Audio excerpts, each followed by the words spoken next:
The strongest muscles in the human body are not visible, and the most powerful force shaping health is not weight, speed, or endurance, but attention. Long before a muscle fiber contracts or a heartbeat accelerates, a signal is formed in the brain. That signal is shaped by belief, perception, memory, and emotion.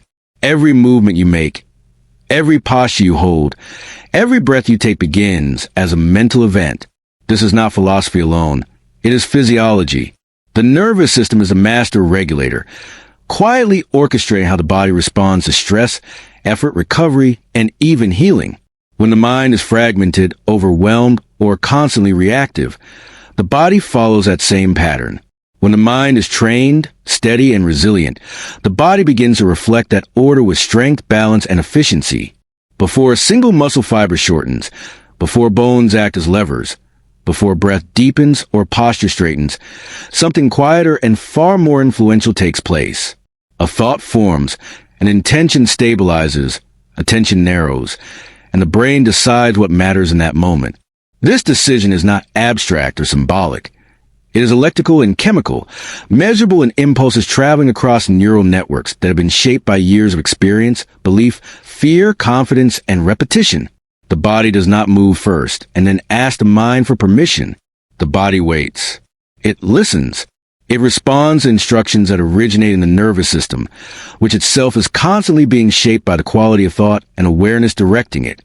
From a biological standpoint, strength is often misunderstood as something stored in muscle tissue alone, but muscle is only potential. It is raw material. Without a coordinated neural signal, that material remains dormant. The brain determines how many motor units are recruited, how synchronously they fire, and how efficiently force is transferred through joints and connective tissue. This means that strength begins not with size or effort, but with clarity. A distracted or anxious mind sends fragmented signals. Muscles contract out of sequence, energy leaks through unnecessary tension, and the body works harder to produce less. A focused mind, by contrast, creates precision. Fewer resources are wasted, movement becomes economical, and strength expresses itself smoothly rather than explosively. This neurological foundation explains why beginners often gain strength rapidly without visible muscle growth. Their nervous system is learning how to use what is already there. The brain is refining its map of the body, improving communication pathways, and reducing internal resistance. In this phase, the mind is literally teaching the body how to be strong. When attention is present, when effort is deliberate rather than frantic, the nervous system adapts quickly. When the mind is scattered or self-critical, progress slows, not because the body is incapable, but because the signal guiding it is unstable. Mental strength also governs how the body interprets challenge. The same physical load can be processed as a threat or as a stimulus for growth, depending on perception. When the mind frames effort as danger, protective mechanisms activate. Muscles tighten unnecessarily. Breathing becomes shallow, and energy is diverted toward survival rather than performance. Over time, this pattern limits strength development, because the body is constantly bracing instead of expressing power. When the mind understands effort as purposeful and temporary, the nervous system allows deeper engagement. Muscles contract fully, breathing supports movement, and recovery mechanisms activate more efficiently afterward. This relationship between perception and physiology is not motivational theory. It is embedded in how the brain evolved to keep the organism alive. The nervous system prioritizes safety above performance. If the mind is trained to interpret discomfort accurately rather than emotionally, the body gains permission to explore its capacity without triggering unnecessary shutdown. This is why experienced athletes often appear calm under intense strain. Their minds have learned to distinguish between harmful signals and productive ones. That distinction alone allows access to strength that would otherwise remain locked away. Attention plays a central role here. Where attention goes, neural resources follow. When attention is fragmented by doubt, comparison, or internal noise, neural output becomes inefficient. Strength becomes inconsistent. On some days, the body feels capable, on others inexplicably weak. This inconsistency is often blamed on physical factors, but its root is frequently cognitive. A trained mind stabilizes attention. It stays with sensation rather than narrative. It observes fatigue, without catastrophizing it. This steadiness allows the nervous system to deliver consistent output, which the body experiences as reliable strength. Even posture reflects this hierarchy. A collapsed posture is not merely a musculoskeletal issue. It is often a neurological one. The brain's representation of the body in space influences muscle tone at rest. A mind that is habitually withdrawn or defensive subtly signals the body to minimize presence. Muscles that should support alignment remain underactive, while others overcompensate. Over time, this reduces both strength and resilience. When the mind becomes more engaged and externally oriented, posture often improves without conscious correction. The body reorganizes itself around a different internal signal. Learning further reinforces the primacy of the mind. Every physical skill is stored first as a neural pattern. Repetition strengthens these patterns, but quality of repetition matters more than quantity. Mindless repetition reinforces inefficiency. Attentive repetition refines coordination. This is why two people can perform the same physical practice for years and develop very different levels of strength and control. One trains the body. The other trains the nervous system through the body. The difference lies in awareness, not effort. Fatigue also behaves differently depending on mental state. Physical fatigue is real, but mental fatigue often precedes it and amplifies it. When the mind anticipates exhaustion, the brain reduces output as a protective measure. This phenomenon, sometimes referred to as central fatigue, demonstrates again that the body's limits are mediated by the brain. A mind that is calm and present can delay this signal, allowing fuller expression of physical capacity without crossing into harm. This does not mean ignoring limits. It means perceiving them accurately. Recovery, often treated as passive, is equally influenced by mental strength. Sleep quality, one of the most powerful drivers of physical adaptation, is heavily dependent on mental activity. A restless mind disrupts hormonal rhythms that govern tissue repair and neural consolidation. A settled mind supports them. Thus, even when the body is at rest, the mind continues to shape strength outcomes. The gains made during effort are either preserved or eroded depending on mental states during recovery. Over longer time scales, identity plays a role. How a person thinks about themselves physically influences how their nervous system organizes movement. Someone who internally identifies as weak often unconsciously restricts effort, even when the body is capable. This is not deception. It is neural economy. The brain acts in accordance with its model reality. Changing physical capacity, therefore, often requires updating mental identity through experience, reflection, and gradual evidence. As the mind revises its expectations, the body follows. This is why sustainable strength training cannot be reduced to mechanical prescriptions alone. Sets, repetitions, and intensity matter, but they operate within a neurological context. The mind sets that context. It decides whether effort is approached with curiosity or fear, patience or urgency, presence or distraction. Each choice leaves a trace in neural circuitry. Over time, those traces accumulate into a baseline state that either supports strength or undermines it. Ultimately, to say that the strongest muscles in the body are invisible is not metaphorical. The neural networks governing attention, perception, and regulation are continuously shaping physical reality. When these networks are trained, strength becomes more than force. It becomes coordination, resilience, and adaptability.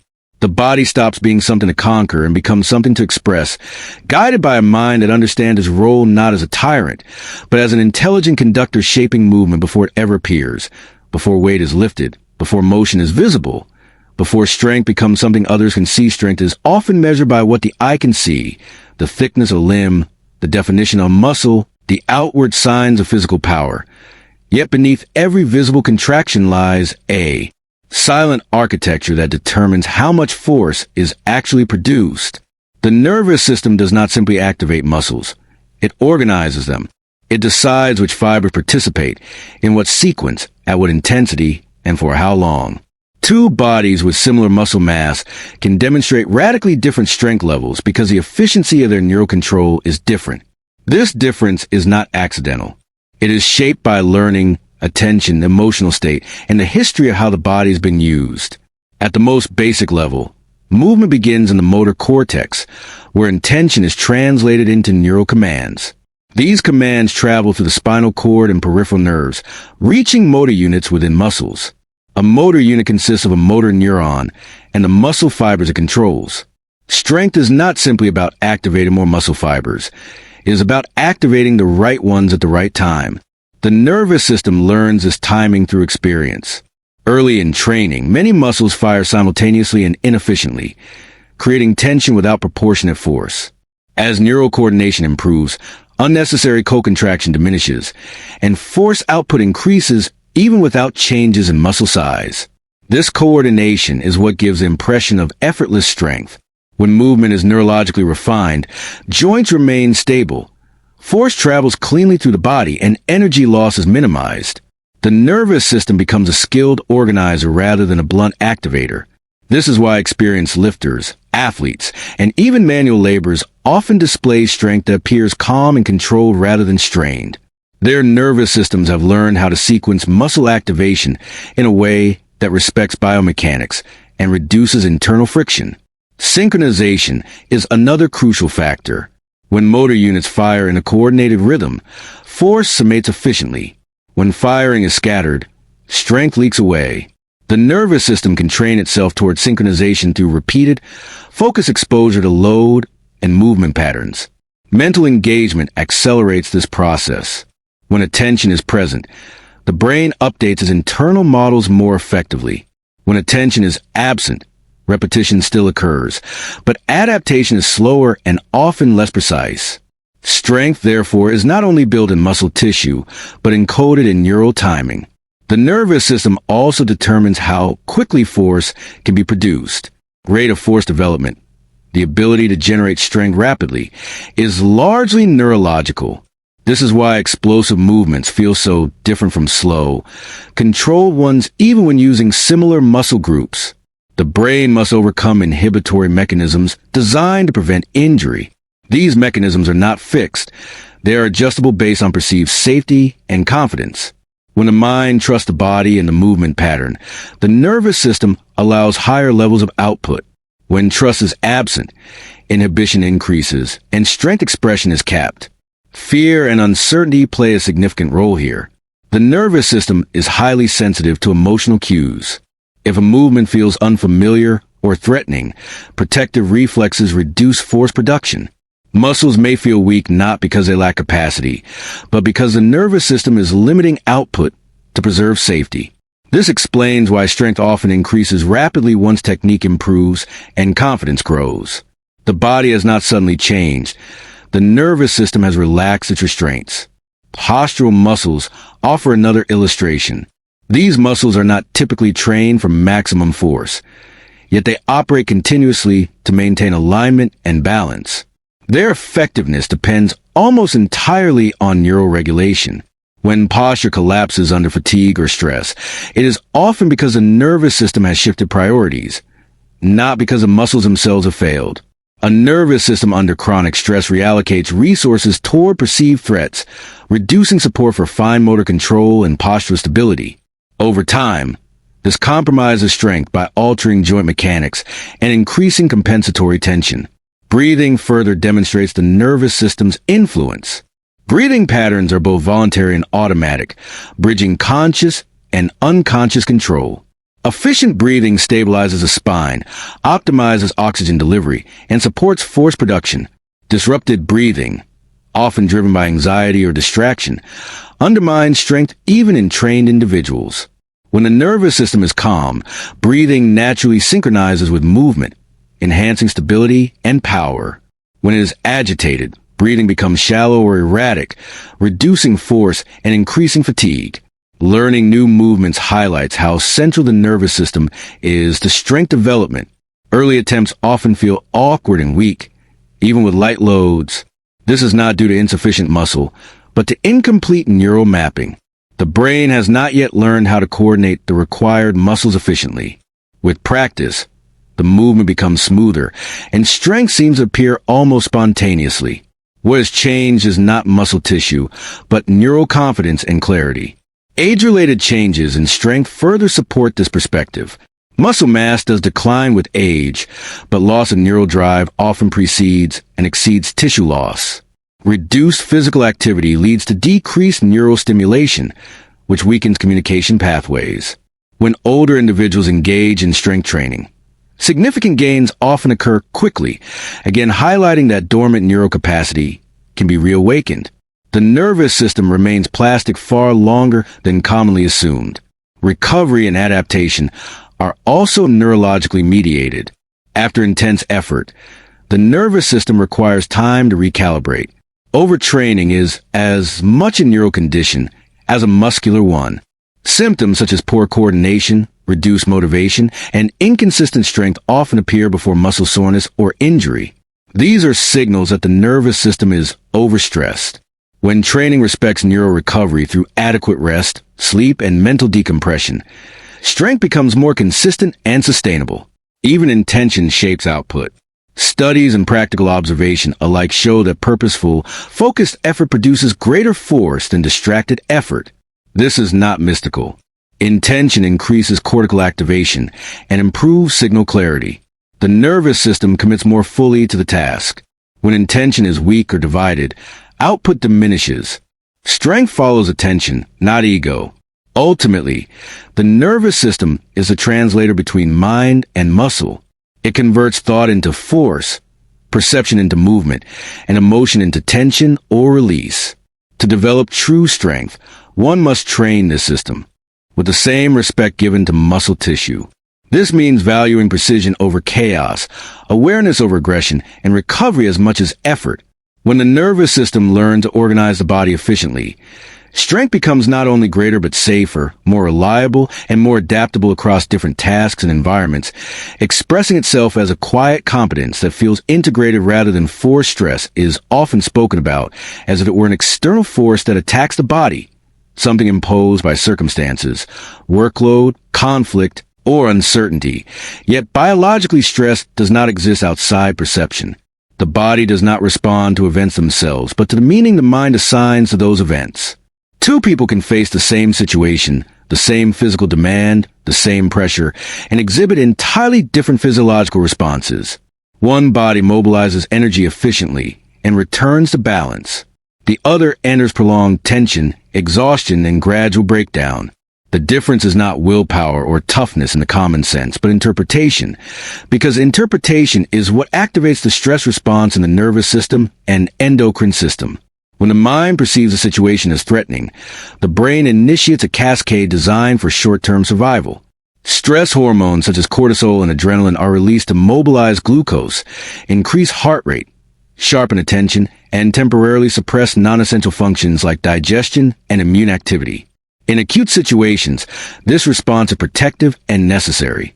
The problem arises when perception keeps the system active long after the threat has passed, or when the threat exists primarily in thought rather than in physical reality. Modern stressors are rarely life-threatening in a biological sense, yet the nervous system reacts to them as if they were, because it cannot distinguish between a real physical danger and a vividly imagined or emotionally charged one. A mind that constantly anticipates danger, failure, or loss keeps the body in a state of low-grade emergency. Cortisol remains elevated, not enough to produce immediate collapse, but enough to interfere with recovery, sleep, and tissue repair. Over time, this hormonal environment reshapes the body. Muscle protein synthesis slows, connective tissue becomes less resilient, and fat storage patterns shift. The body is not becoming weak by accident. It is adapting to what the nervous system believes is a hostile environment where long-term investment is unsafe. Recovery is one of the first casualties of chronic stress perception. Physical effort creates micro-damage in tissues that signals the body to rebuild stronger structures. This rebuilding requires hormonal balance, particularly the interplay between growth-promoting hormones and stress hormones. When stress perception dominates, the body prioritizes immediate energy availability over repair. Even well-designed training or healthy activity can fail to produce results if the mind remains in a constant state of urgency. The body receives mixed messages, being asked to grow while being told to prepare for survival. Sleep provides a clear example of how mental stress shapes physical outcomes. Sleep is the primary window for hormonal recalibration, memory consolidation, and tissue regeneration. A mind that remains mentally vigilant disrupts sleep architecture, even if total sleep time appears adequate. Stress hormones interfere with deep sleep stages, reducing the quality of recovery. The person may wake feeling unrefreshed, not because the body did not rest, but because the nervous system never fully disengaged. Over time, this erodes physical strength, immune function, and emotional resilience simultaneously. The immune system is particularly sensitive to stress perception. Short-term stress can enhance immune readiness, but chronic stress suppresses immune surveillance and increases inflammation. This paradox reflects the body's prioritization logic. In a perceived emergency, resources are diverted away from long-term maintenance toward immediate survival. Inflammation becomes persistent, not as a response to injury, but as a byproduct of hormonal imbalance. This low-grade inflammation contributes to joint pain, fatigue, and increased susceptibility to illness, further limiting physical capacity. Breathing patterns reveal how deeply perception shapes physiology. Under mental stress, breathing becomes shallow and rapid, favoring the upper chest rather than the diaphragm. This alters blood chemistry, reducing carbon dioxide tolerance and increasing nervous system excitability. The body becomes more reactive, less efficient, and more prone to fatigue. When the mind learns to reinterpret stress and remain present, breathing naturally deepens, stimulating the parasympathetic nervous system. This shift signals safety, allowing hormones to rebalance and recovery processes to resume. Stress perception also affects appetite and digestion. Under chronic mental strain, digestive efficiency decreases. Nutrients are less effectively absorbed, not because of dietary inadequacy, but because the body is not in a state conducive to assimilation. Even optimal nutrition cannot compensate for a nervous system that remains locked in defense mode. Physical strength suffers not from lack of input, but from impaired utilization. One of the most overlooked consequences of chronic stress perception is its effect on learning and adaptation. Stress narrows attention and biases the brain toward immediate problem solving at the expense of long-term integration. This makes it harder to acquire new movement patterns, refine technique, or develop coordination. The body may feel stiff or unresponsive, not due to structural limitations, but because the nervous system is prioritizing vigilance over learning. A calm mind, by contrast, creates the internal conditions necessary for adaptation, allowing both mental and physical skills to consolidate. Emotional context further amplifies these effects. Stress combined with feelings of helplessness or lack of control produces a different physiological signature than stress paired with meaning or agency.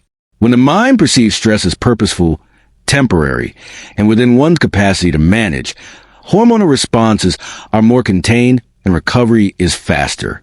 When stress is perceived as endless and uncontrollable, the body shifts toward conservation and withdrawal.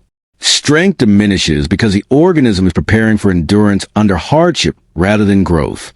This distinction explains why some individuals thrive under high demands while others deteriorate.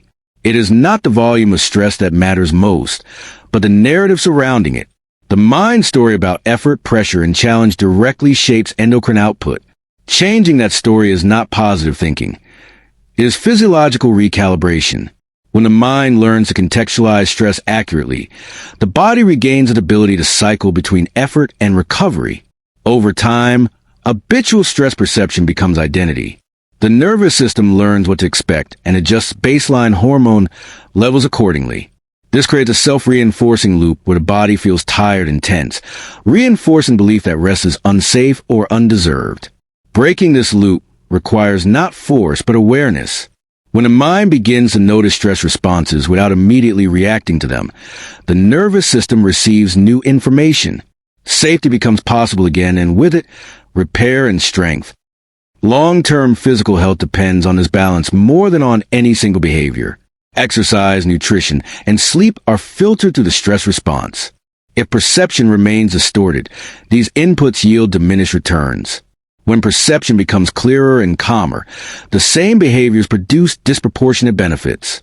The body is remarkably efficient when it is not constantly defending itself against imagined threats.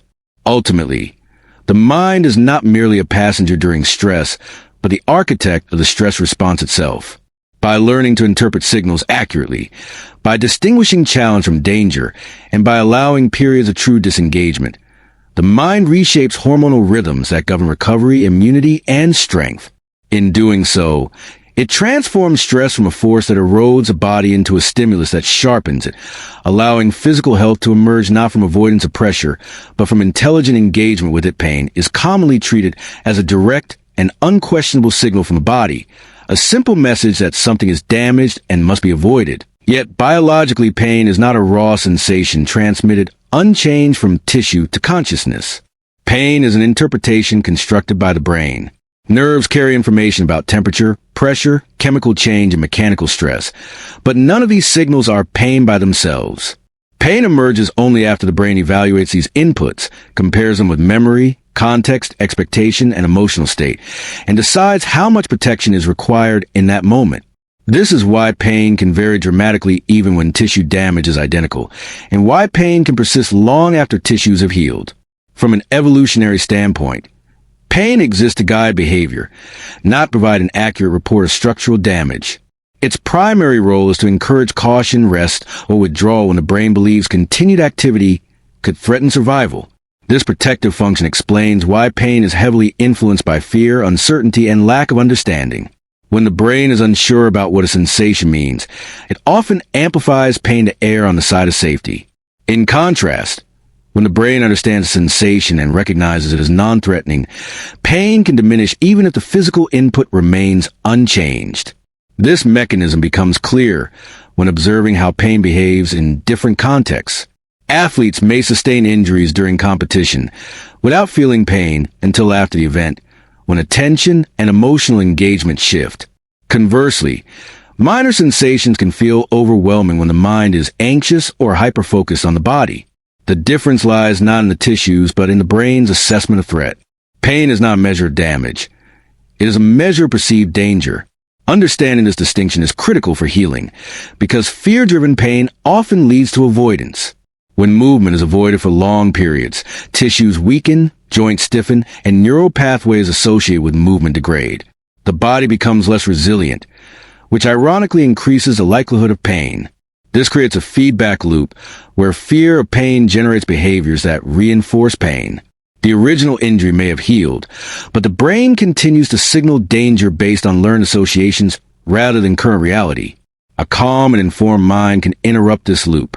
When the brain receives consistent evidence that movement is safe, it gradually reduces protective output. This does not require ignoring pain or forcing through it.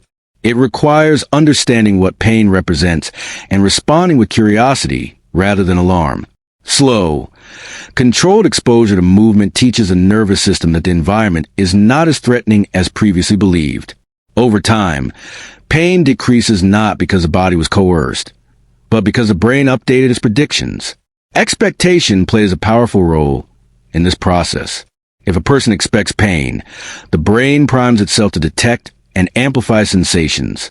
This expectancy effect has been demonstrated repeatedly in research, showing that belief alone can increase or decrease pain intensity. This does not imply that pain is imaginary.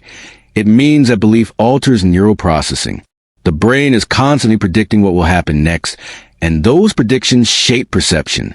A strong mind learns to question catastrophic predictions and replace them with evidence-based expectations. Memory also influences pain. The brain stores past experiences of injury and associates them with certain movements, postures, or activities. When those contexts are encountered again, the brain may trigger pain preemptively, even in the absence of tissue damage. This is a learned response, not a malfunction. The brain is attempting to protect the body based on past information. Healing in such cases involves updating that information through gradual, positive experiences that contradict old memories. Emotional state further modulates pain. Stress, frustration, and helplessness increase nervous system sensitivity, lowering the threshold at which sensations are labeled as painful. Calmness, confidence, and a sense of control raise that threshold. This is why pain often feels worse during periods of emotional strain, and improves when life feels more stable.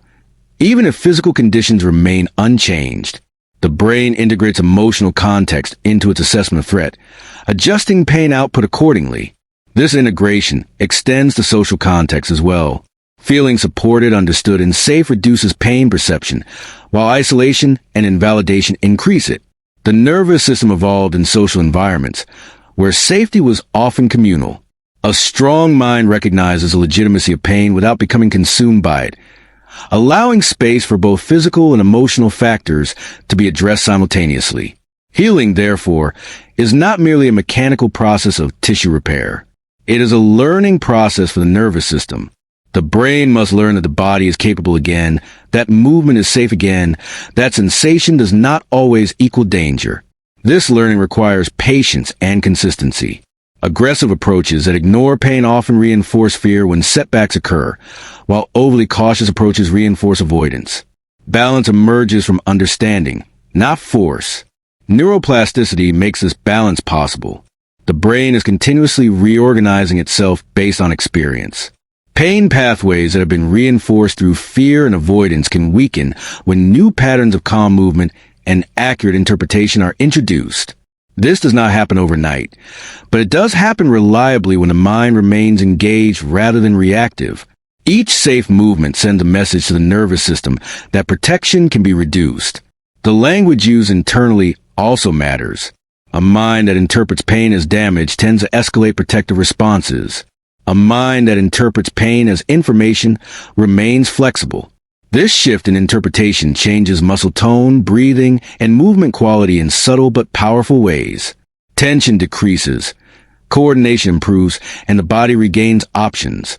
Strength begins to return not because pain was fought, but because it was understood.